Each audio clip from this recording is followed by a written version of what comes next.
προγραμματικός.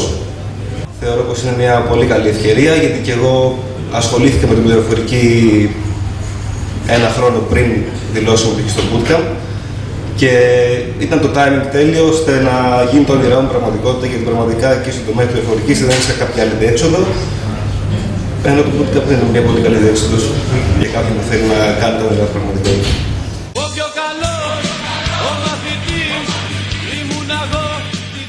Ο κλάδος των μαθηματικών μαστίζεται από μεγάλη ανεργία, καθώς ήμουν πολλά χρόνια εκτός εκπαίδευσης χωρίς δουλειά και είδα αυτό το coding bootcamp ως μια ευκαιρία να βγω στην αγορά εργασίας ως προγραμματιστής. Ο προγραμματισμός είναι κάτι που πάντα μου άρεσε και σε συνδυασμό οι γνώσεις που έδωσε το coding bootcamp με την εγγυημένη απασχόληση που υποσχόταν ήταν αυτό που με τράβηξε στο να αλλάξω σταδιοδρομία. Ήταν αρκετά δύσκολο bootcamp, ήταν εντατικό bootcamp, αλλά οι γνώσεις που πήρα πιστεύω ότι ήταν επαρκείς για να δουλέψω σε οποιαδήποτε εταιρεία και είναι πολύ σημαντικό ότι αυτή η γνώση που πήρα εδώ πέρα πιστοποιείται με μια πιστοποίηση που θα μου ανοίξει δρόμους σε οποιαδήποτε εταιρεία στο μέλλον ψάξω δουλειά.